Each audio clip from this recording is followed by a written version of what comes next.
Hello everyone, today we'll be talking about 2D and 3D shapes, and this is by Ying, Ziyi, Li Jiale, Lawrence Tan, and Carl.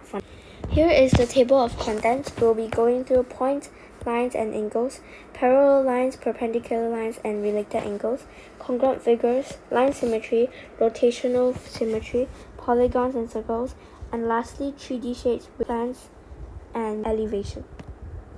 10.1 Points, lines, and angles. So a point is to tell an exact location in a space, and it has no length, width, or height. Whereas a length is a one-dimensional figure, and it has a length but no width. And it is made of a set of points which is extended in the opposite direction. An angle is formed by two rays or lines that shares a common endpoint, and angles are derived from the Latin word angulus, which also means corner. And the two rays are called sides of an angle, and also the common endpoint of an angle is called the vertex. 10.2 Parallel lines and related angles. Parallel lines are the lines that do not intersect or meet at any point in the plane, and they are always parallel and are at equidistant from each other. Parallel lines are non-intersecting lines, and we can also say parallel lines meet at infinity. We can define a perpendicular line as two straight lines joined to a common point making a 90-degree angle with each other.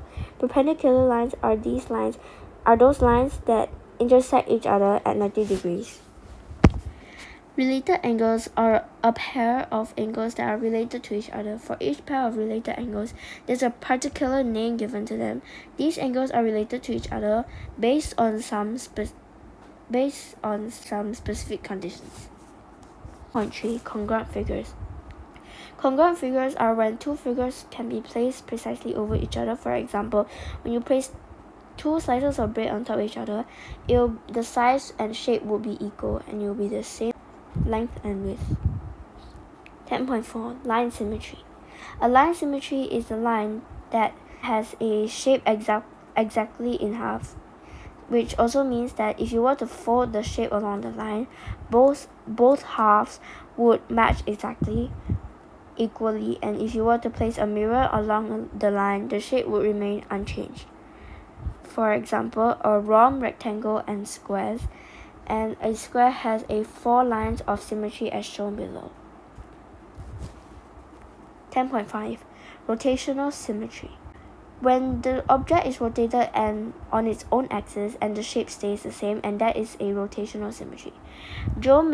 Geometrical shapes are usually appear to be symmetrical when they are rotated 180 degrees, clockwise, anti-clockwise, and much more. So for example, circle, square, hexagon, and etc. For example, you can see that this square, and when it's turned 180 degrees, it stays the same as the shape before. 10.6 Polygon and circles. Polygons are a closed plane figure with straight line segments as its sides. Now, to be clear, a circle is not a polygon because it has no straight lines. So that means a triangle and a square is a polygon, whereas circles aren't. 10.7 3D shapes, plans, and elevations. Plans and elevations are 2D drawings of a 3D shape. A plan is a scale drawing showing a 3D shape when it is looked at from above. An elevation is the view of a 3D shape when it is looked at from the side or from the front. Plans and elevations are 2D drawings of a 3D shape. So here's an example. Now let's have a short quiz. Is a heptagon a polygon? Yes, it is a polygon because it is a plane shape and it has straight line segments.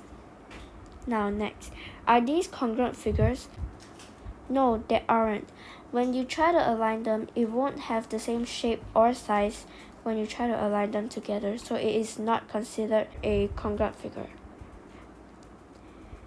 Now, when you rotate an octagon and another gon in 180 degrees clockwise or anti-clockwise, will it still will it still stay the same? Yes, it will stay the same because these are geometrical shapes, and when you rotate them, it still has the same shape, same amount, and the same amount of lines. That's it for our presentation. Thank you for listening.